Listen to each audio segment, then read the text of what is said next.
และสังคมคลื่นเพื่อการศึกษาพระพุทธศาสนาและวัฒนธรรมระบบ FM 104.5 เมกะเฮิรตซ์รายการต่อไปเป็นรายการพลังแห่งชีวิตดำเนินรายการโดยสุนัยเหล่าหาวิวัฒน์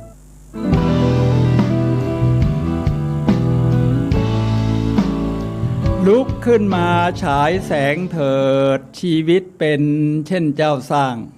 ขอต้อนรับเข้าสู่รายการพลังแห่งชีวิตรายการเพื่อการสร้างแรงบันดาลใจโดยผมสุนัยเหล่าหาวิวัฒน์ผู้ดำเนินรายการมาพบกับท่านผู้ฟังทุกวันเสาร์เวลา 11 โมงถึงเที่ยงทางสถานีวิทยุเพื่อการศึกษาพระพุทธศาสนาและวัฒนธรรมคลื่น FM 104.5 เมกะเฮิรตซ์ออกอากาศณวัดฝายหินมหาวิทยาลัยเชียงใหม่จังหวัดเชียงใหม่สำหรับท่านผู้ชมที่ชมผ่านทางโซเชียลมีเดียนะครับได้ทั้ง YouTube และ Facebook โดยพิมพ์คำว่าวัดฝายหินภาษาไทยครับคราวนี้จะได้ทั้งภาพทั้งเสียงรายการของเราเป็นรายการสดครับในช่วง15 นาทีสุดท้ายก่อนหมดรายการท่านผู้ฟังสามารถโทรศัพท์เข้ามาซักถามได้ที่หมายเลข0857088122สำหรับวันนี้รายการพลังแห่งชีวิตนำเสนอท่านผู้ฟังในเรื่อง7 กลยุทธ์สู่ความมั่งคั่งและความสุขในสูตรของจิมโรนครับ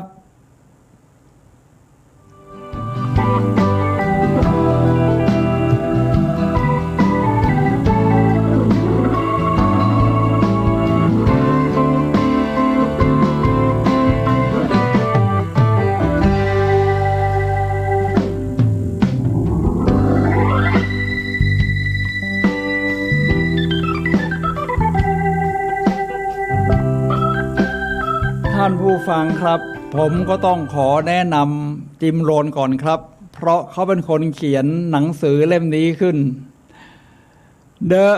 7 Strategy for Wealth and Happiness จิมโรนเขาคือใครกันครับแน่นอนอยู่แล้วว่า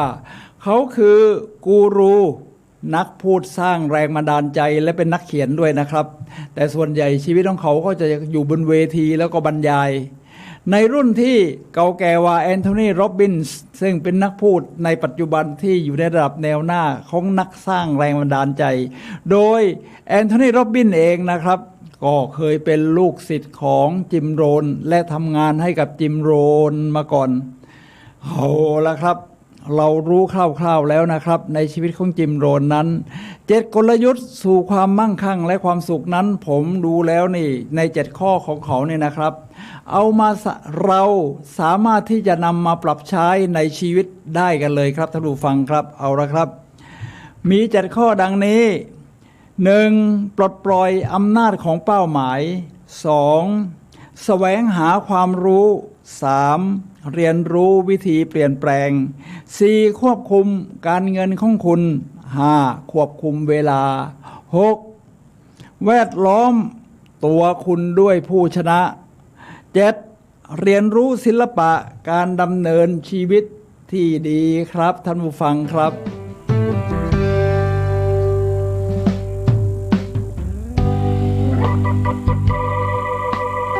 ผมก็เช็คกับแฟนคลับนิดนึงนะครับท่านผู้ฟังครับ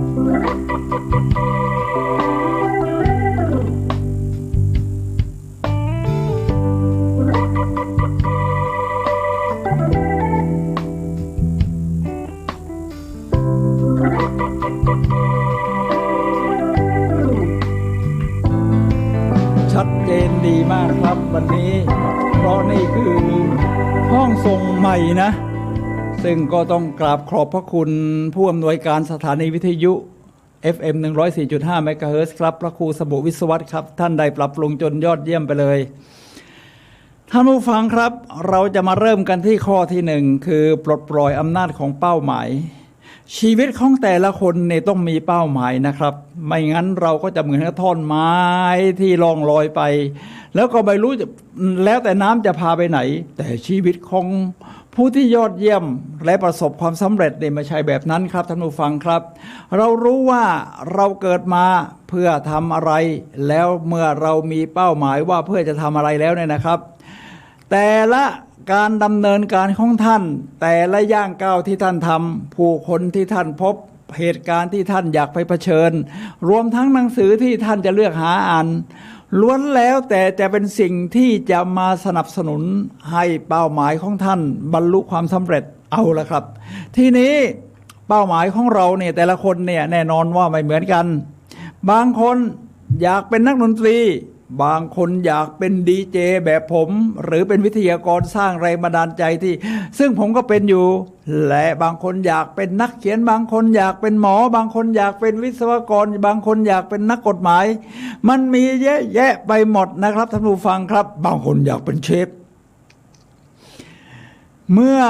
ถ้าเราโชคดีเนี่ยนะครับเราจะหาเป้าหมายของชีวิตแบบนี้นะครับตั้งแต่ตอนอายุยังน้อยมันจะเป็นเหมือนกับพลังอำนาจที่ทำให้เราเดินไปในสู่ไปในทิศทางที่ยอดเยี่ยมเหมือนคำกล่าวที่ว่า on way keeps your goal in sight คือรักษาเป้าหมายของเราไว้ในจิตใจ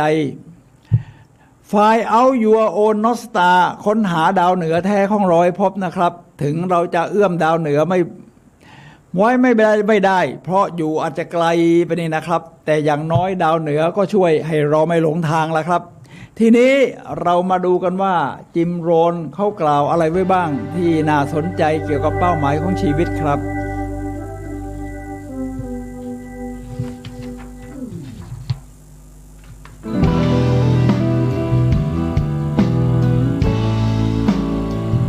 จิมโรนเขาบอกอย่างนี้นะครับปลดปล่อยอำนาจของเป้าหมายเพราะเมื่อเรามีเป้าหมายเนี่ยมันจะมีอำนาจพลังมหาศาลที่จะให้เราทำสิ่งต่างๆรวมถึงแพชชั่นนะครับแพชชั่นคือมันใช่สำหรับเราเราทำแล้วไม่รู้จักเหน็ดรู้จักเหนื่อย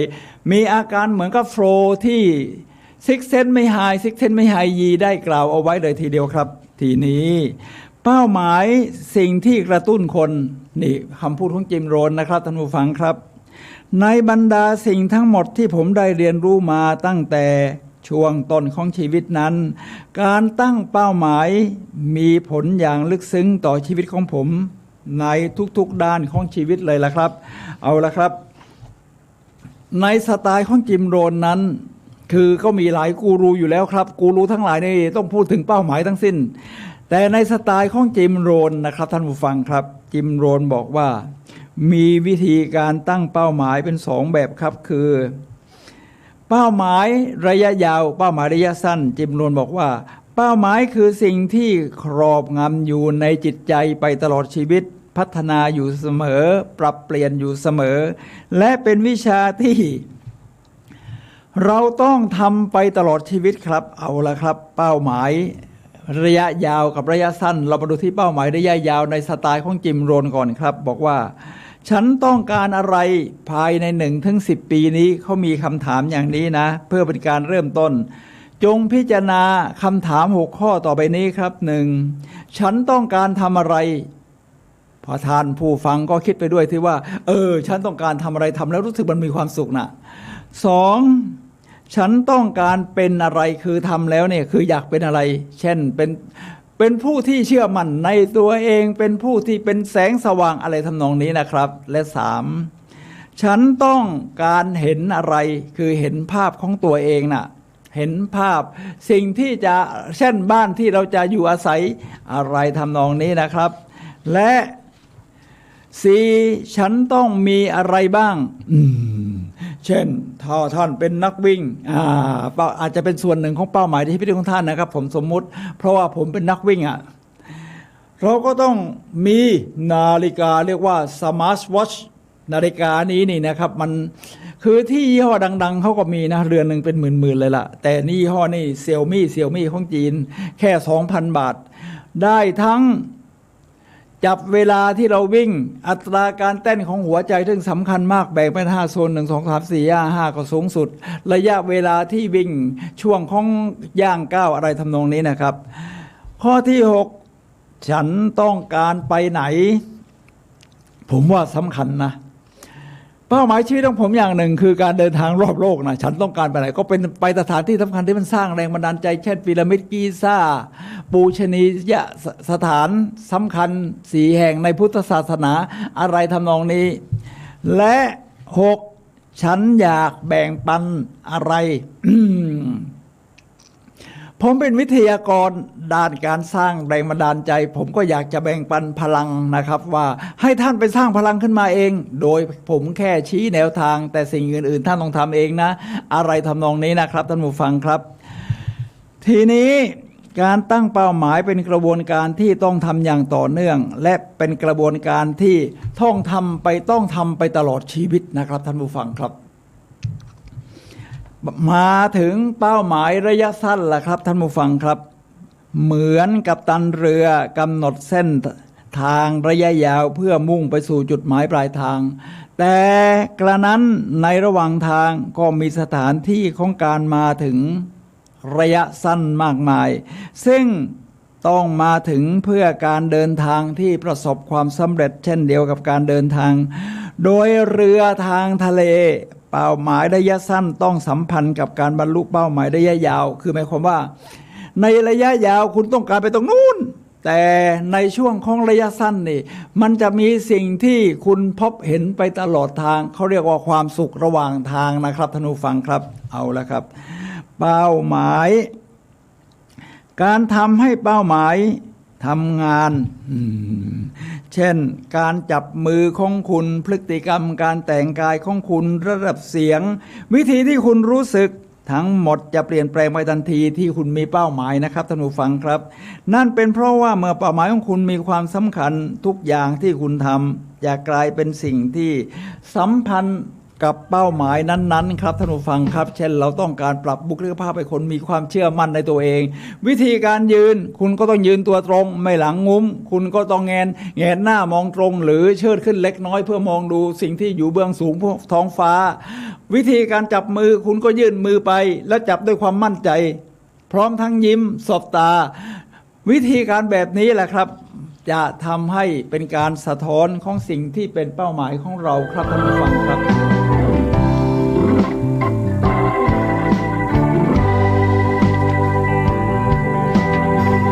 จิมโรนเขายังพูดอย่างนี้อีกนะครับท่านผู้ฟังครับว่าเป็นเรื่องสำคัญคือการตั้งเป้าหมายคือการบังคับให้คุณเปลี่ยนเป็นคนที่คุณต้องเป็นเพื่อบรรลุมันครับท่านผู้ฟังครับเอาละครับสิ่งที่เราได้มาไม่สำคัญเท่าสิ่งที่คุณกลายเป็นนะ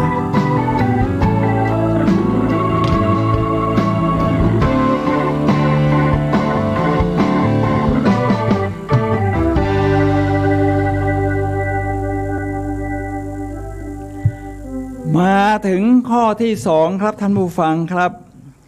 แสวงหาความรู้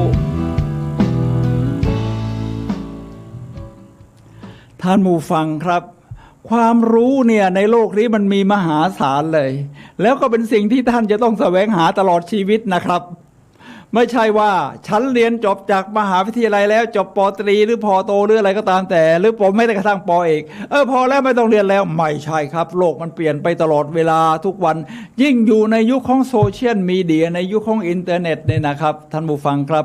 ข้อมูลใหม่ๆวิธีการใหม่ๆการค้นพบใหม่ๆเนี่ยมันจะออกมามากมายไม่ว่าจะเป็นด้านของการพัฒนาอาชีพด้านของสุขภาพร่างกายแต่ก่อนใครจะไม่รู้จัก IF ล่ะครับเช่นพัฒนาสุขภาพร่างกายวิธีอดอาหารเป็นช่วงๆเนี่ยครับ IF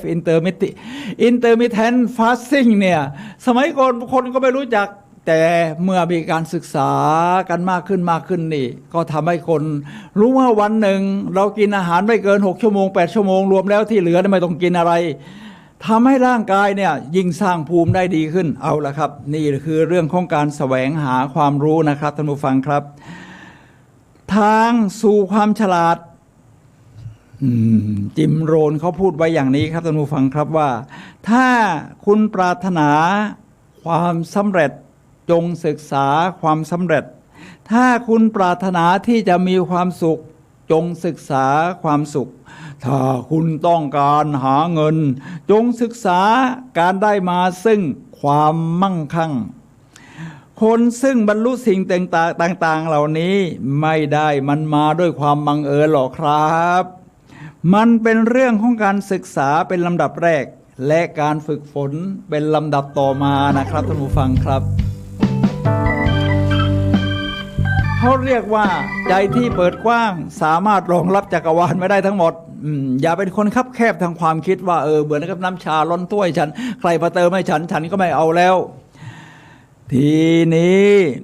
การยึดขุมทรัพย์แห่งความรู้นะครับจิมโรนเข้ามาสไตล์แปลก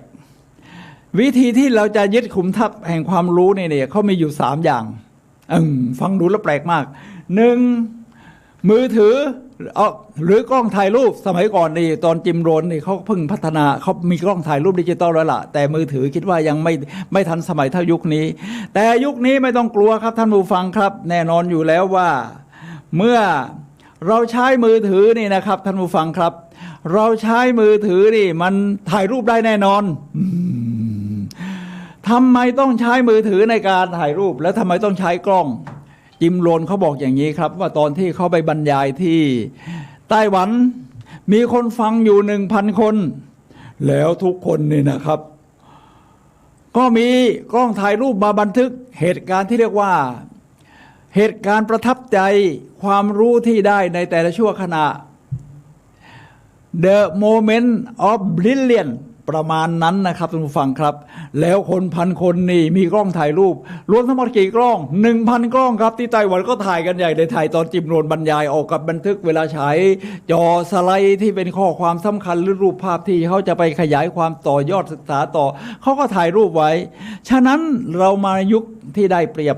มากๆครับท่านผู้ฟังครับไปตรงไหนนี่เหตุการณ์สำคัญเป็นความยอดเยี่ยมเราก็ถ่ายรูปไว้ไม่ต้องพูดมือยิ่งถ้าการท่องเที่ยวนี่ถ่ายทั้งรูปถ่ายทั้งวิดีโอผมเป็นยูทูบเบอร์ในการทำด้านการท่องเที่ยวอยู่ด้วยนะเพราะตัวเองเที่ยวมา67ประเทศแล้วก็เอามาทำเป็นวิดีโอเรียกว่าถ้าอยากชมนะก็พิมพ์ว่าซูไนทัวร์ภาษาอังกฤษตอนนี้มีอยู่เป็นร้อยคลิปแล้ว67ประเทศนะครับข้อที่2หนังสือแหล่งขุมทรัพย์ของความรู้นี่นะครับหนังสือนี่นะครับหนังสือดีๆนี่จะช่วยเราได้เยอะนะครับอ่านหนังสือถึงเรายังเดินทางไปไม่ถึงนี่มันก่อให้เกิดการจินตนาการต่อยอดไปเรื่อยๆถ้ามาในยุคนี้อาจจะเพิ่ม YouTube เข้าไปด้วยก็ได้เพราะใน YouTube นี่เป็นการหาความรู้ชนิดหนึ่งที่เราจะค้นคว้าเรื่องอะไรมันมีหมดแต่ถ้าเป็นหนังสือมันทำให้เราเกิดการจินตนาการด้วยครับใช้สมองซีกขวาว่าตรงนั้นมันยอดเยี่ยมตรงนี้มันยอดเยี่ยมถ้าเราเป็นเราจะทำยังไงเราหยุดเป็นระยะเพื่อให้จินตนาการสมองซีกขวานี่มันได้หลั่งไหลนี่แหละครับท่านผู้ฟังครับและจิมโรนเขามีเทคนิคนะว่าเวลาเราอ่านหนังสือเนี่ยนะครับท่านผู้ฟังครับให้เราคิดเขาเรียกว่าไฮไลท์นะครับเดี๋ยวจะโชว์ซะหน่อยเพราะว่าตอนนี้ผมก็เป็นนักอ่านนะที่บ้านเนี่ยมีหนังสือเป็นพันเล่มเหมือนกันล่ะอ่านทันบ้างไม่ทันบ้าง ซื้อไว้ก่อนนี่คือหนังสือที่กำลังอ่านบอกว่ากินบ้างอดบ้างสุขภาพดีไม่มีป่วยโดยนายแพทย์ธนศักดิ์ยิ้มเกิดนี่หนังสือเล่มนี้นะครับซึ่งผมถือว่าไม่ธรรมดาทีนี้วิธีอ่านเป็นยังไงทำไมต้องอดบ้างก็ IF ไง intermittent fasting เวลาอ่านหนังสือเนี่ยนะครับเราก็ขีดเส้นขีดอะไรไปด้วยนี่ประมาณนี้ครับขีดเส้นขีดอะไรไปด้วยครับท่านผู้ฟังครับตามที่จิมโรนบอกนะครับมันจะช่วยได้ครับว่าเราเน้นข้อความสำคัญแล้วด้านหลังยังบันทึกข้อมูลไว้อีกว่าคำนี้เป็นคำเทคนิคที่มีประโยชน์กับเราประมาณนั้นเลยนะครับท่านผู้ฟังครับเอาละครับในข้อที่3สมุดบันทึกในยุคของจิมโรนคอมพิวเตอร์อาจจะยังไม่ทันสมัยแล้วก็มือถือก็ยิ่งยังไม่ค่อยทันสมัยเขาก็แนะนำให้เราจดบันทึกครับจดบันทึก บุคคลที่ยอดเยี่ยมเนี่ยนะครับท่านผู้ฟังครับล้วนแล้วแต่เป็นนักจดบันทึกทั้งสิ้นเขาก็จดบันทึกว่าวันนี้ประสบเหตุการณ์อย่างนี้นะถ้าเราจะทำให้มันยอดเยี่ยมยิ่งขึ้นเราจะทำอย่างไรคือใช้ทั้งสมองซีกซ้ายและซีกขวาซีกซ้ายเป็นความจำซีกขวาเป็นจินตนาการว่าถ้าจะทำให้ยอดเยี่ยมในครั้งต่อไปจะต้องทำอย่างไรทีนี้มาถึงยุคปัจจุบันมือถือนี่แหละครับเราบันทึกได้ยอดเยี่ยมเลยครับนี่เช่นถ้าเราบันทึกในมือถือมันจะมีเหมือนกันโน้ตแล้วแต่ยี่ห้อเนี่ยนะครับอย่างของผมเนี่ยบอกว่าอาหารประจำวันที่มีคุณค่าเช่นผลไม้5 สีอะไรทำนองนี้ ประมาณนี้นะครับท่านผู้ฟังครับฉะนั้นสมุดบันทึกนี่นะครับเราก็ใช้คือแรงยึดมั่นในความรู้ของจิมโรนก็มีอยู่3อย่างคือ1กล้องถ่ายรูป2หนังสือแล้วก็ขีดเส้นใต้ไว้นะครับรวมทั้งสมุดบันทึกครับท่านผู้ฟังครับ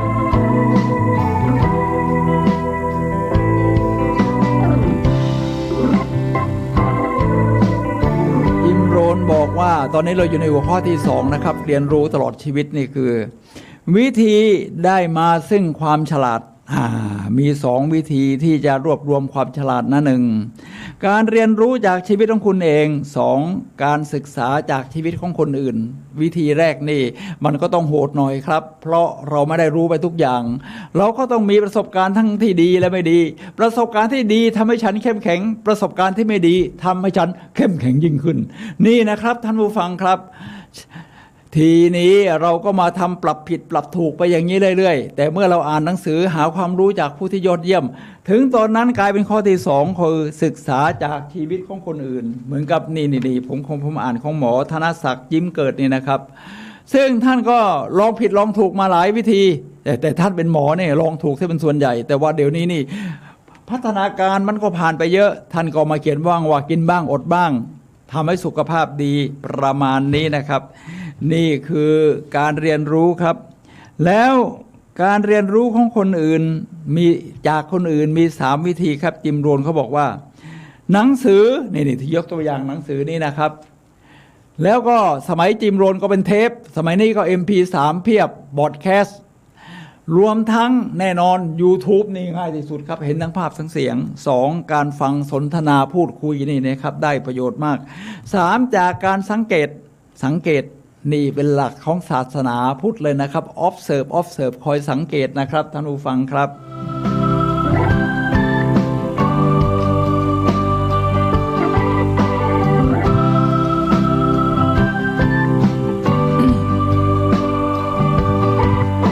ท่านผู้ฟังครับกลยุทธ์ที่3เรียนรู้วิธีเปลี่ยนแปลงสิ่งที่แน่นอนที่สุดคือความไม่แน่นอนเพราะโลกทุกอย่างมันก็เปลี่ยนแปลงไปเรื่อยแล้วเมื่อเปลี่ยนแปลงเสร็จมันก็เกิด innovation เกิด disruption คือหมายความว่าสิ่งที่เกิดขึ้นมาใหม่มันทำลายล้างของเก่าเลยนะลองคิดดูสิครับท่านผู้ฟังครับแต่ก่อนโทรศัพท์มือถือนี่มันไม่ได้เป็นประเภทว่าดิจิตอลมันเป็นอนาล็อกบริษัทที่เป็นอนาล็อกเนี่ยมันก็สูญหายไปแล้วเช่นบริษัทโนเกียอันนี้มันหายไปได้ยังไงฉะนั้นในชีวิตของเราก็ต้องทำมาดูสไตล์ของจิมโรนเนี่ยนะครับคือเรียนรู้วิธีเปลี่ยนแปลงนะครับจิมโรนบอกว่าเรียนรู้ที่จะใช้ความพยายามกับตัวคุณเองให้หนักกว่าที่คุณใช้กับงานคือการเปลี่ยนแปลงตัวเองเนี่ยนะครับจิมโรนเขาว่าอย่างนั้นสิ่งที่คุณเปลี่ยนไปเป็นสำคัญมากกว่าสิ่งที่คุณได้รับนะครับจิมโรนเขามีกฎอย่างนี้นะคือว่าจะเปลี่ยนเป็นคนที่เหนือชั้นยอดเยี่ยมกว่าค่าเฉลี่ยทั่วไปทำได้อย่างไรหรือ1พัฒนาการจับมือทักทายนี่ไงง่ายนะครับคือถ้าเป็นโลกตะวันตกเขาก็เช็คแฮนด์จับมือทักทายโลกของเราตะวันออกเราก็ในยิ่งไทยเราก็สวัสดีแต่สบตาเขาจะหน่อยโค้งหัวนิดนึงให้เหนือกว่าคนทั่วไปจับมือยังไงจับมือให้กระชับไม่ใช่จับพอเป็นพิธี2พัฒนารอยยิ้มไม่เหนือกว่าคนทั่วไป ยิ้มยังไงนะครับท่านผู้ฟังครับยิ้มจากใจยิ้มไม่ใช่แค่เอามุมปากไปใกล้ไปหู ยิ้มจากใจมาที่มันออกมาจากทั้งปากทั้งตามันไปด้วยกันนะกล้ามเนื้อทุกส่วนบนใบหน้าเนี่ยมันจะไปด้วยกันนะครับยิ้มประมาณนี้นะครับ ผมชอบดูรอยยิ้มของพวกดารานี้ใครเขามันอาจจะเป็นทั้งธรรมชาติทั้งทางที่เขาฝึกฝนมาจากโรงเรียนการแสดงการละครอะไรมันก็กลายเป็นชีวิตจิตใจรอยยิ้มมันมีชีวิตชีวานะครับเอาประมาณนั้น 3. พัฒนาความสนใจผู้อื่นให้มากกว่าคนทั่วไป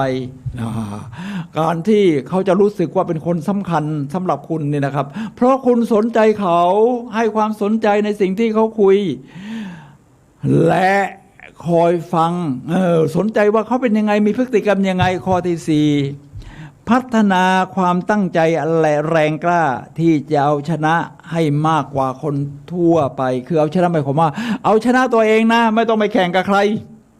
ไม่ต้องไปแข่งกับใครเราแข่งกับศักยภาพของตัวเราเองเราก็พัฒนาตัวของเราเองเนี่ยนะครับมันใช้ชีวิตสุดศักยภาพแล้วยังเนี่ย People have all the resource to success ผู้คนมีทรัพยากรที่จะประสบความสำเร็จอยู่ภายในตัวเองเนี่ยนะครับฉะนั้นเราเอาชนะตัวเองและจิมโรนเขาจะพูดถึงฤดูกาลต่างๆนะครับซึ่งเดี๋ยวผมจะพูดถึงเพราะการเรียนรู้ฤดูกาลซึ่งมันเป็นความยอดเยี่ยมของโลกเราเนี่ยนะครับในจะทำให้เราเรียนรู้ว่าโลกมันเปลี่ยนแปลงอย่างไรนะตอนนี้แม้แต่เราอยู่ทางเหนือเชียงใหม่เองเราก็เห็นว่ามันเปลี่ยนจากฤดูหนาวที่เราก็หนาวเนี่ยพอสมควรเนี่ยนะมาค่อยๆร้อนขึ้นถ้าเป็นทางตะวันตกหรือทางใกล้ขั้วโลกเข้าไปเขาก็จะมีสี่ฤดูหนาวฤดูใบไม้ผลิฤดูร้อนฤดูใบไม้ร่วงทีนี้เราจะมาอ้างจิมโรนเขาก็อย่างว่าเขาอยู่แถบที่ขึ้นไปในทางเขตที่มันหนาวกว่าเรานะเขาก็จะมี4 ฤดูเอาละครับทีนี้ชีวิตและธุรกิจเปรียบเสมือนฤดูกาลคุณไม่สามารถเปลี่ยนแปลงฤดูกาลคำพูดที่สำคัญมากแต่คุณสามารถเปลี่ยนแปลงตัวเองได้ครับท่านผู้ฟังครับจิมโรนเขาบอกว่าฤดูกาลนี่จะทำให้เราคอยสังเกตสภาพของการเปลี่ยนแปลงในแต่ละปีฤดูหนาวจะเป็นเวลาที่จะพัฒนาความเข้มแข็งเวลาแห่งฤดูหนาวความผิดหวังความเปล่าเปลี่ยวนั่นคือที่มาของการแต่งเพลงบลูเป็นความคิดที่ไม่เลวที่จะใช้เวลาในฤดูหนาวเพื่อการพัฒนาส่วนตัวเห็นไหมครับ 2. ในฤดูใบไม้ผลิเวลาที่จะใช้ประโยชน์ช่างเป็นการจัดลำดับที่ยอดเยี่ยมฤดูใบไม้ผลินี่นะครับคือมาหนาวในตะวันตกก็จะเป็นสปริงฤดูใบไม้ผลิเกิดขึ้นทันทีหลังฤดูหนาวจากความถดถอยคราวนี้สู่การขยายตัวเราต้องเปลี่ยนแปลงเป็นคนเก่งในการเพาะปลูกในฤดูใบไม้ผลิหรือไม่เราก็ต้องเรียนรู้ที่จะขอทานเป็นขอทานในฤดูใบไม้ร่วงนี่เขาพูดถึงเกษตรกรนะครับใช่ไหมคือยังไงเราก็ต้องกินผลไม้กินพืชกินธัญญาหารอยู่ฤดูใบไม้ผลิบ้านเราก็เหมือนกันเราก็เตรียมเพาะปลูกแต่อย่าไปเผาป่านะใช้รถไถดีกว่ามันเกิดมลพิษในตะวันตกเขาก็ต้องมีฤดูที่จะต้องเพาะปลูกคุณก็ต้องเพาะปลูกตอนนี้ถ้าคุณไม่ทำเนี่ยนะครับคุณก็เตรียมตัวฝึกที่จะเป็นขอทานในฤดูใบไม้ร่วงข้อจงทำงานให้ยุ่งในฤดูใบไม้ผลิมีฤดูใบไม้ผลิเพียงเล็กน้อยสำหรับเราแต่ละคนเหมือนที่วงดนตรีคณะสิ่งเต่าทองแต่งเพลงว่าชีวิตนี้แสนสั้นครับท่านผู้ฟังครับทีนี้ฤดูถัดไปก็คือฤดูร้อนสิครับเวลาที่จะดูแลส่วนหนึ่งของความสำเร็จคือการเรียนรู้ที่จะปกป้องสิ่งที่คุณสร้างขึ้นมาประการแรกคุณจะได้เรียนรู้ว่าสิ่งที่ดีทั้งหลายจะถูกโจมตีประการที่2คุณจะได้เรียนรู้ว่าคุณค่าทุกอย่างต้องถูกปกป้องถ้าคุณไม่ปกป้องสิ่งที่คุณเชื่อเมื่อถึงฤดูใบไม้ร่วงมาเยือนคุณจะไม่มีอะไรเหลือคือเปรียบเทียบกับการผลิตผลเนี่ยนะครับเราต้องปกป้องผลผลิตของเราความเชื่อของเราที่มันสร้างสรรค์น่ะเพราะไม่งั้นสิ่งแวดล้อมมันจะดึงคุณกลับไปให้เหมือนเดิมหรือต่ำกว่าเดิมก็ได้และคราวนี้ฤดูที่3ฤดูใบไม้ร่วงเวลาแห่งความรับผิดชอบครับท่านผู้ฟังครับ เป็นฤดูที่เราเก็บเกี่ยวผลของฤดูใบไม้ผลิและฤดูร้อนหากคุณเชื่อใจในวงจรของฤดูกาลคุณก็จะรู้ว่าโอกาสของคุณยังมีอีกสิ่งที่คุณต้องทำคือเตรียมตัวคุณไว้พร้อมนี่คือจิมโรนนะครับจิมโรนกล่าวว่ามันไม่ใช่สิ่งที่เกิดขึ้นที่สำคัญแต่สิ่งที่คุณและผมทำเกี่ยวกับมันสำคัญกว่าครับเอาละครับทีนี้เราก็จะไปข้อถัดไปครับท่านผู้ฟังครับข้อที่4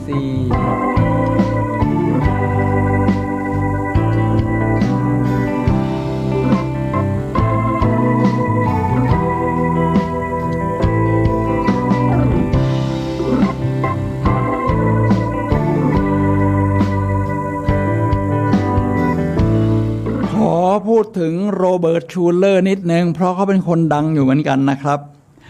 โรเบิร์ตชูเลอร์เขาเป็นนักปราชญ์ชาวอเมริกันเกิดเมื่อปี 1926 นักสร้างแรงบันดาลใจ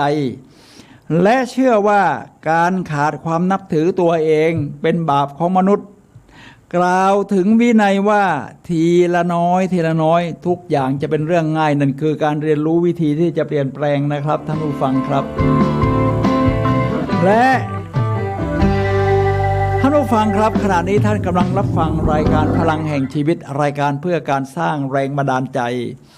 โดยผมสุนัย ลหวิวัฒน์ผู้ดำเนินรายการมาพบกับท่านผู้ฟังทุกวันเสาร์เวลา 11 โมงถึงเที่ยงทางสถานีวิทยุเพื่อการศึกษาพระพุทธศาสนาและวัฒนธรรมเนี่ยนะครับคลื่น FM 104.5 เมกะเฮิรตซ์โซเชียลมีเดียก็พิมพ์คำว่าวัดฝายหินเนี่ยนะครับท่านผู้ฟังครับวันนี้เราคุยในเรื่อง7กลยุทธ์สู่ความมั่งคั่งและความสุขมาถึงข้อที่4ครับการควบคุมการเงินของคุณเงินเนี่ยเป็นสิ่งสำคัญนะครับท่านผู้ฟังครับคือมันไม่ได้สำคัญทั้งกับชีวิตแต่มันสำคัญในสิ่งที่จะต้องใช้เงินน่ะเราทำงานได้มาซึ่งอำนาจซื้อเรียกว่า purchasing power ในหลักเศรษฐศาสตร์ทำให้เราสามารถจับจ่ายคือทำให้ชีวิตมันสะดวกขึ้นแต่เราไม่ให้เงินมันอยู่เหนือจนเราควบคุมไม่ได้เราต้องรู้จักวิธีควบคุมมันจิมโรนเขาแนะนำหนังสือครับจงทำทั้งหมดที่คุณสามารถทำได้นี่เขาแนะนำหนังสือผู้มั่งคั่งที่สุดในบาบิโลนนี่เรื่องจัดการเรื่องเงินผมรวบรวมสรุปสั้นๆเลยในแผนการเงินของจิมโรนเนี่ยเขาว่าอย่างนี้เลยนะครับให้เงินที่เราได้มาตั้งแต่เงินเดือนแรกเลยนะครับคุณต้องฝึกนิสัยของคุณเลยให้แบ่งเป็น70-30คือคุณจะใช้สิ่งที่จำเป็นและของฟุ่มเฟือยอะไรก็ได้70นะแต่คุณต้องให้มันพอเดือนนะไม่ใช่ไปกู้หนี้อะไรเข้ามาใช้เฉพาะ70ที่คุณมี30%นะคุณเอามาทำอะไรครับคราวนี้ 30% คือเขาแนะนำไปทำการกุศลนะเปิดใจกว้างนะเปิดใจกว้าง 10% ลงทุนอะไรก็ได้อาจจะซื้อกองทุนรวม 10% แล้วก็เก็บเงินนี่หมายถึงว่าเราเก็บเงินเอาไว้สะสมเอาไว้นะแบบนั้นนะอาจจะรวมในซื้อในกองทุนรวมหรือเป็นเงินสดที่ฝากธนาคารไว้ก็ได้เก็บสะสมไม่ได้เลยครับ 10% ส่วนการลงทุนนั้นอาจจะหมายถึงการลงทุนในการพัฒนาตัวเองเช่นเอาไปซื้อหนังสือที่ทำให้เรามีความรู้เพิ่มขึ้นไปสัมมนาที่ทำให้เราพัฒนาตัวเองได้มากขึ้นนี่คือการใช้ชีวิตที่เราเรียกว่าการควบคุมเงินในสไตล์ของจิมโรนครับท่านผู้ฟังครับ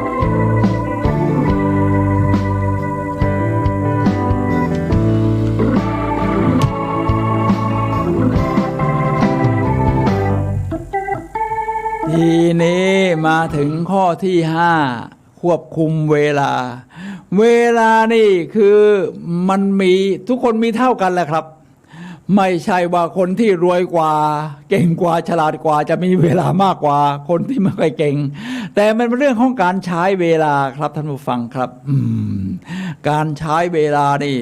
เอาสไตล์ของจิมโรนก่อนปกตินี่มันจะมีอยู่หลายสูตรหลายสไตล์ที่เรียกว่าเช่นการจัด priority เร่งด่วนและสำคัญ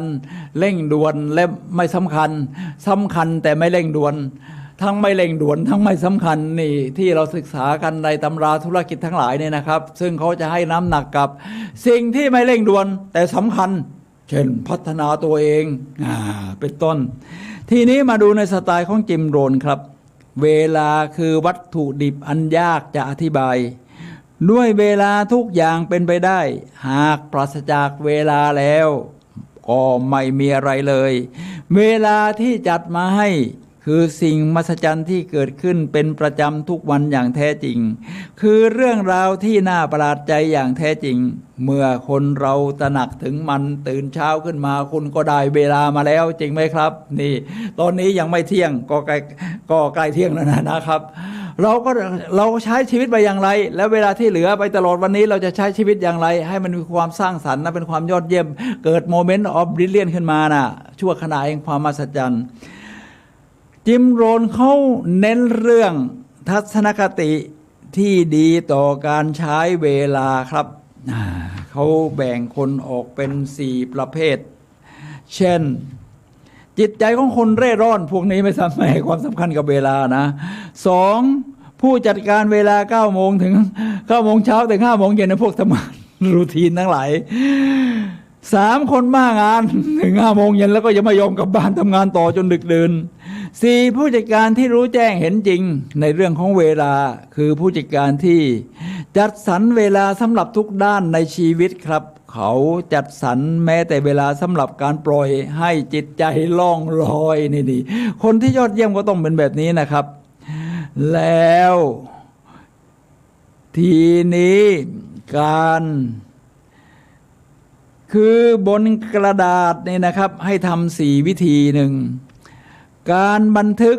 รายวันของคุณจะทำให้คุณรู้ว่าคุณใช้เวลาอย่างไรเลยครับ2สมุดบันทึกส่วนตัวทีมหรือข้อตกลง3ปฏิทินนะผมมีปฏิทินที่แขวนอยู่ที่โต๊ะทำงานเนี่ยนะครับที่บ้านผมก็จะมี2 เดือนเลยคือเดือนปัจจุบันนะครับกับเดือนหน้าติดไว้2 เดือนติดกันพอมาถึงวันที่มันหมดเย็นแล้วผมก็ขีดค่าออกแล้วก็รอสำหรับวันพรุ่งนี้ที่ว่าเรามีแผนจะทำอะไรสำหรับวันพรุ่งนี้แล้วในว่าช่วงที่ผมยกเวทมันก็อยู่มียกเวทอยู่ใกล้ๆแถวนั้นแล้วดึงแขนขึ้นดึงแขนลงอะไรอย่างนี้นะครับผมก็คอยสังเกตว่าพรุ่งนี้ผมจะทำอย่างไร3 วันถัดไปจากนี้ผมจะทำอะไรแล้วเดือนหน้าล่ะเดือนหน้าตรงนี้ผมจะทำอะไรมีแผนอะไรเราต้องวางแผนเรื่องการใช้เวลาของชีวิตเรานะครับท่านผู้ฟังครับทีนี้ข้อที่4คือโครงการหรือโปรเจกต์แพลนนิ่งคุณอยากจะทำโครงการที่ยิ่งใหญ่คุณก็ต้องมีแผนเนี่ยนะครับเช่นคุณอยากเป็นยูทูบเบอร์คุณก็ต้องเราจะหาความรู้วิธีการตัดต่อวิดีโอพรีเมียร์โปรหรือใช้ของโปรแกรมอื่นยังไงเอามาศึกษาดูก่อนแล้วก็เสิร์ชใน Google ว่ามันมีการพัฒนายังไงในการที่เราจะเรียนรู้แล้วก็วิธีส่งขึ้น YouTube ท่านผู้ฟังครับนี่คือรู้จักที่จะควบคุมเวลาของคุณครับ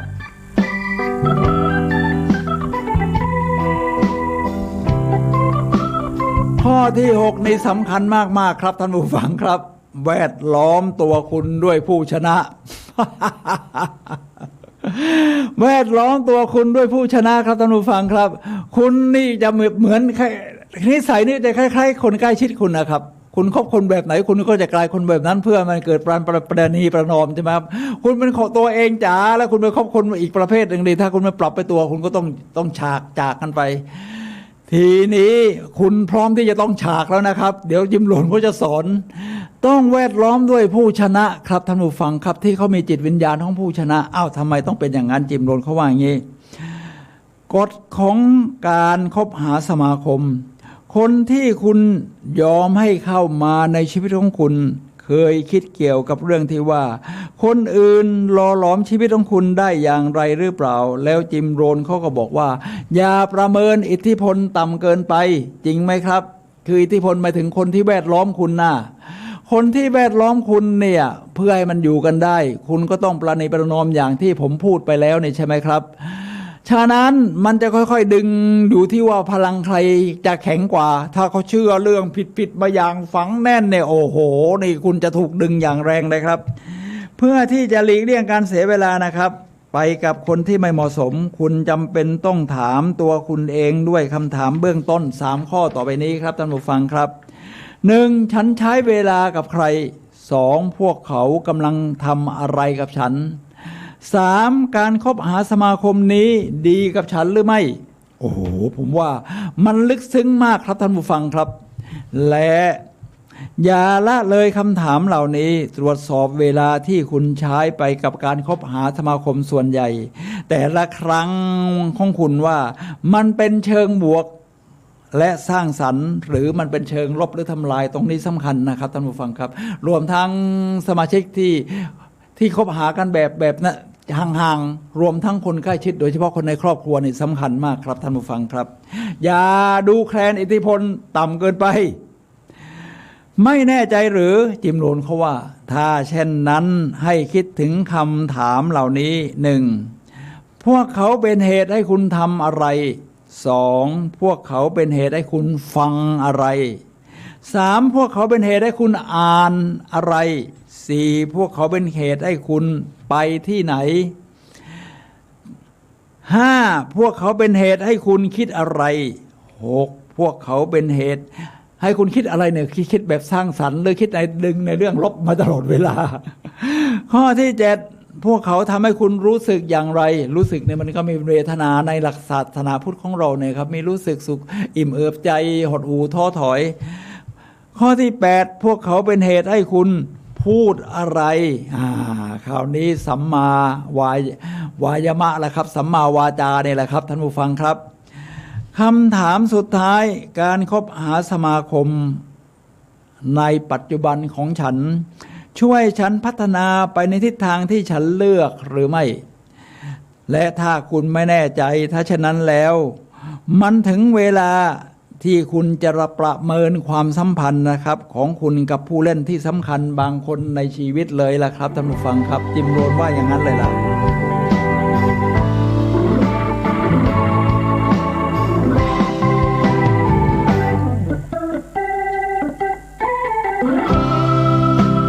นั้นจิมโรนเขาใช้วิธีนะครับเหมือนกับที่กูรูทั้งหลายสอนเรื่องการคบมิตรนี่นะครับหรือสลายประเภทคนรู้จักที่สร้างพลังลบเขามีคือบวกเข้ามาลบออกจากชีวิตท่านผู้ฟังครับคนที่ให้พลังใจมีตัวอย่างของความสำเร็จคุณบวกเข้ามาคนที่สลายพลังคุณเป็นตัวอย่างที่ไม่ดีล้มเหลวในชีวิตคุณอาจจะต้องลบออกไปนะครับท่านผู้ฟังครับไม่งั้นคุณจะถ้าคุณไม่เข้มแข็งจริงคุณถูกจุดพลังในวันยังค่ำอย่าดูถูกอิทธิพลต่ำเกินไปจิมโรนเขาแนะนำกระทั่งถ้าคุณอยากมั่งคั่งคุณก็เชิญคุณมั่งคั่งไปเลี้ยงอาหารสิแล้วก็ระหว่างคุยกันเดี๋ยวเขาจะเผยเคล็ดลับต่างๆคุณเอาไปทำตามโมเดลลิ่งทีนี้จิมโรนเขาว่าอย่างนี้ครับการตัดการสมาคมเขาพูดถึงขนาดนี้เลยนะแยกตัวคุณออกจากคนที่ทำลายคุณภาพชีวิตของคุณถ้ามีใครบางคนกำลังสนุกเป็นอย่างมากในการจิกเอาความฝันเป้าหมายหรือความเชื่อของคุณแยกมาเสีย 3. จงกำจัดอิทธิพลของเขาหรือเธอออกไปจำไว้ว่ามันเป็นทางเลือกที่รักษาคุณภาพในชีวิตของคุณเอาไว้ถ้าเป็นคนในครอบครัวอาจจะมีคนตั้งสร้างสรรค์ดึงให้คุณสร้างสรรค์ยิ่งขึ้นหรือไม่กลางฉุดให้คุณต่ำลงมาคุณต้องทิ้งระยะห่างเว้นระยะห่างนะครับเรียกว่าเว้นระยะห่างคุยให้น้อยลงก็ได้ครับถ้าไม่ง่ายจงกำจัดขอบเขตของการสมาคมเหมือนที่จิมโรนว่าจำกัดคือคุยให้น้อยลงนะครับเลิกใช้เวลาส่วนใหญ่กับสิ่งไม่สำคัญกับคนที่ไม่สำคัญนะครับและคุณเป็นคนลึกซึ้งที่สามารถมีเพื่อนที่คบเพียงผิวเผินซึ่งคุณไม่ใช้เวลามากมายกับคนพวกนี้เวลาของคุณบนโลกนี้สั้นเกินกว่าที่จะใช้มันน้อยไปกว่าการใช้อย่างชาญฉลาดครับท่านผู้ฟังครับยอดเยี่ยมจริงๆนะจิมโรนทีนี้การขยายสมาคมที่ผมว่าคบเพื่อนที่ยอดเยี่ยมที่ดีด้วยการสมาคมกับจุดมุ่งหมาย ถ้าคุณต้องการประสบความสำเร็จอย่างแท้จริงคุณต้องสมาคมกับคนที่เหมาะสมจงใช้เวลามากขึ้นกับคนที่เหมาะสมใครคือคนที่เหมาะสมเหล่านั้นล่ะครับคราวนี้นั่นขึ้นอยู่กับเป้าหมายและวัตถุประสงค์ของคนที่อยู่ในข้อที่หนึ่งแต่โดยทั่วไปให้มองหาคนที่มีสาระและได้รับการอบรมจิตใจคนซึ่งใช้เวลาใคร่ครวญอย่างลึกซึ้งถึงความหมายของชีวิตและคนที่ประสบความสำเร็จในการทำสิ่งที่ยิ่งใหญ่ต่างๆด้วยวินัยและความภาคเพียรท่านผู้ฟังครับท่านกำลังรับฟังรายการพลังแห่งชีวิตโดยสุนัย ลหวิวัฒน์นะครับเราคุยกันในเรื่อง7กลยุทธ์สู่ความมั่งคั่งและความสุขตอนนี้เหลือเวลา10นาทีสุดท้ายก่อนหมดรายการท่านผู้ฟังสามารถโทรศัพท์เข้ามาซักถามได้ที่หมายเลข0857088122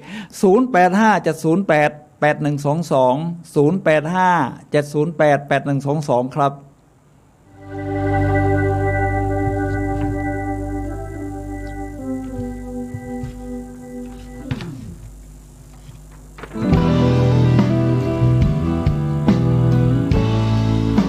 เอาละครับเรามาถึงข้อสุดท้ายแล้วครับท่านผู้ฟังครับผมว่าข้อที่7นี่สำคัญมากๆเลยจริงไหมครับว่าเรียนรู้ศิลปะการดำเนินชีวิตที่ดีคือที่ใช้เวลาไปแต่ละช่วงขณะของชีวิตน่ะไม่ว่าจะเป็นภายใน1ชั่วโมงภายใน1วัน1สัปดาห์1ปีหรือช่วงตลอดชีวิตนี่นะครับคราวนี้จิมโรนเขาว่าไว้อย่างนี้ว่าถนนของคนสู่วิถีดำเนินชีวิตที่ร่ำรวยขึ้นอย่าเพียงแค่เรียนรู้วิธีหาเงินจงเรียนรู้วิธีดำเนินชีวิตด้วยนี่คือเขามีกูรูเหมือนกันนะครับจิมโรนเนี่ยก็คือกูรูของจิมโรนนี่ก็เป็นคล้ายๆนายจ้างเขาว่าเบชาซอสเนี่ยครับว่าจิมมีคนบางคนซึ่งมีสิ่งสวยงามรายล้อมพวกเขาแต่กระนั้นพวกเขารู้สึกมีความสุขเพียงเล็กน้อยคนอื่นๆมีเงินกองโตและยังคงยากจนในจิตวิญญาณและพบความสุขน้อยนิดในชีวิตของพวกเขาผมต้องการให้คุณได้เรียนรู้ศิลปะของการวางแผนวิธีดำเนินชีวิตครับศิลปะของการเรียนรู้วิธีดำเนินชีวิตเอาละครับมาดูว่าเขาทำอย่างไรบ้างครับวิธีการคือเขาแนะนำอย่างนี้นะ4ปัจจัย4ข้อที่คุณจะทำให้วันนี้เป็นวันที่เมื่อการเปลี่ยนแปลงในชีวิตของคุณ1รังเกียจคุณจะพูดว่าพอกันทีชีวิตแบบเดิมๆถ้าคุณต้องการให้มันดีขึ้นนะ2การตัดสินใจไม่ว่าคุณจะทำอะไรก็ตามอย่าพักที่ทางแยกของถนนจงตัดสินใจชีวิตคือผลลัพธ์ของการเลือกในการตัดสินใจแต่ละขณะของคุณข้อที่3ความปรารถนาหรือแพชชั่นเขาจะมี2ข้อมันมาจากภายในไม่ใช่ภายนอกมันสามารถถูกปลุกให้เกิดขึ้นโดยแรงผลักดันจากภายนอกด้วยนะครับมันมาจาก2ทางก็อยู่ที่เลือกคบเพื่อนนั่นแหละและข้อที่4คือความตั้งใจอันเด็ดเดี่ยวทีนี้เช่นท่านจะทำ just do it I will do just do it ก็ของ Nike นะการกระทำทีนี้คำถาม4ประการทำไมคุณจึงควรพยายามคำถามต่อไปทำไมไม่ล่ะและคราวนี้3ทำไมไม่เป็นคุณแล้วจิมโรนเขาแนะนำการใช้ชีวิตเรื่องของการไปสถานที่ที่มันบ่มเพาะจิตใจของเราด้วยที่ผมยกตัวอย่างในตอนช่วงต้นของรายการเช่นไปพีระมิดกิซ่าที่อียิปต์ไปสังเวชนียสถานของพุทธศาสนาเราทีนี้ผมก็ใช้ชีวิตแบบนั้นมาเลยละครับก่อนอ่านหนังสือของจิมโรนทีนี้มาเข้าข่ายจิมโรนมากระตุ้นจิตวิญญาณไปไหนมาบ้างเรา67ประเทศน่ะเอาละครับจิมโรนในหนังสือเขาก็ยกว่าทำไมคุณไม่ไปที่นั่นที่นี่เขาก็ชื่อสถานที่ที่จิมโรนมาเนี่ยนะครับผมไปแล้วเนี่ย 80% นี่จิมโรนบอกว่าทำไมคุณไม่เฝ้าที่จะดูหมอกรุ่งอรุณบนยอดเขากรอสแคนาดากรอสนี่แปลว่าใครเหมือนกับปีศาจอะไรตรงนั้นนะครับผมก็ไปมาแล้วเดี๋ยวมีรูปไปดูรูปอันบนนี่นะครับอันบนนี่นะครับนี่ที่แคนาดานะครับที่แวนคูเวอร์โอ้โหหมอกมันลงจัดยอดเยี่ยม แล้วจิมโรนก็บอกว่าทำไมไม่เป็นคุณที่ซึมซับประวัติศาสตร์ที่หอคอยกรุงลอนดอนหรือลอนดอนทาวเวอร์ไปมา2 รอบเลยมีรูปอีกนี่ไปรอบแรกใช่ไหมครับเพราะว่าหอคอยลอนดอนเนี่ยมันมีประวัติศาสตร์ยาวนานนะครับทั้งสร้างสรรค์ทั้งเข็นฆ่าฟันกันเองอะไรทำนองนี้เนี่ยมีทั้งสุขสบายมีทั้งฮาลือโหดจิมโรนถามต่อหรือสำรวจความลึกลับอันดำมืดของสเปนไปมาแล้วครับโทเลโดใกล้ๆกับมาดริดเมืองหลวงนะครับโอ้มันมีสงครามกันสเปนนี่มีสงครามกลางเมืองเยอะนะแล้วทำไมไม่เป็นคุณที่รับประทานอาหารกลางวันที่หนึ่งในบรรดาร้านกาแฟที่ชวนหลงไหลแล้วมองออกไปยังถนนซองเอลิเซ่แน่นอนอยู่แล้วสิมันเรื่องชื่อในกรุงปารีสทำไมไม่เป็นคุณไปมาแล้ว2 รอบปารีสชองเอลิเช่ก็เดินมาแล้ว2 รอบนะครับเป็นถนนคนเดินที่สวยที่สุดในโลกประมาณนั้นนะครับสวยที่สุดในโลกเลนกว้างสร้างในยุคนโปเลียนโบนาปาร์ตนะแล้วมาถึงคำถามที่ว่าไม่มีอะไรเทียบได้กับการได้เดินทอดน่องผ่านท้องพระโรงพระราชวังแวร์ซายน์หรือจ้องจับภาพโมนาลิซาในพิพิธภัณฑ์ลูฟร์ที่กรุงปารีสฝรั่งเศสนั่นแหละพระราชวังแวร์ซายน์นี่สร้างโดยสมัยพระเจ้าหลุยส์ที่14ซึ่งถือว่าเป็นกษัตริย์ที่ยิ่งใหญ่ในยุคของฝรั่งเศสตอนที่ยังมีกษัตริย์อยู่เนี่ยนะครับตอนนั้นสร้างพระราชวังแวร์ซายน์ผมไม่ดูมันแล้วมันอลังการจริงๆนะครับพอยิ่งสร้างใหญ่ประชาชนก็ไม่ค่อยมีขนมปังอยากกินประมาณนั้นเราไปดูที่ว่ามันยิ่งใหญ่อย่างไรโอ้โหมันอลังการประมาณนั้นทีนี้หรือจับจ้องภาพโมนาลิซาในพิพิธภัณฑ์ลูฟร์ผมไปปารีส2 ครั้งครั้งแรกไปพิพิธภัณฑ์ลูฟร์เขาปิดแล้วเข้าไม่ได้ก็ต้องรออีกหลาย10 ปีนะครับเพิ่งได้ไปเมื่อ 2-3 ปีที่แล้วนะครับเป้าหมายคือพิพิธภัณฑ์ลูฟร์เลยครับไปเองเลยก็นั่งรถไฟใต้ดินนั่นแหละจาก2-3 ต่อแล้วก็ซื้อบัตรเข้าไปเข้าไปชมไปที่โมนาลิซานะครับเพราะมันโด่งดังเหลือเกินวาดโดยลีโอนาร์โด ดาวินชีเนี่ยนะครับวาดภาพนี้เนี่ยภาพเนี่ยมันโมนาลิซากำลังเอียงตัวจ้องมองอะไรประมาณนี้นะครับเราก็ดูดิมันตึงตะลึงยังไงพอไปถึงคนมุงกันเต็มแทบมองไม่เห็นภาพโมนาลิซาเลยครับมันอยู่ไกลลิบแล้วภาพพอไปดูใกล้มันเล็กนิดเดียวแต่มันมีความลึกซึ้งมากครับทำให้เรารู้สึกตื่นตาตื่นใจกับภาพของโมนาลิซาแล้วพิพิธภัณฑ์ลูฟร์นี่มันไม่ได้มีแค่โมนาลิซานะครับวีนัสมีสิ่งอื่นๆมากมายครับแล้วก็มันมีเขาเรียกว่าวิงหรือปีกต่างๆนะครับชั้นบนดินชั้นใต้ดินนั้นผมก็เดินวนจนรอบโอ้โหมันยอดเยี่ยมมากแค่ข้างนอกนี่ดูพีระมิดแก้วนี่นะครับมันก็ยอดเยี่ยมนะครับพีระมิดแก้วนี่ที่ออกแบบโดยชาวจีนเชื้อสายจีนสัญชาติอเมริกาสัญชาติอเมริกันเนี่ยนะครับออกแบบเป็นพีระมิดลองคิดดูที่มันเกิดคอนทราสต์หรือความขัดแย้งมันเป็นความขัดแย้งที่สร้างสรรค์ที่ว่าพิพิธภัณฑ์ลูฟร์เนี่ยมันเป็นพวกปูนปั้นอะไรทั้งหมดแล้วก็เอากระจกกับเหล็กนี่มันไปสร้างแบบนี้ได้อย่างไรกันแล้วคราวนี้จิมโรนเขาก็ถามว่าทำไมไม่เป็นคุณที่ไปล่องเรือในทะเลอีเจียนคุณรู้ไหมว่ามีเกาะสวยงามที่สุดแถบนี้ใกล้ๆประเทศกรีกนะท่านผู้ฟังครับทะเลอีเจียนผมก็ไปล่องมาแล้ว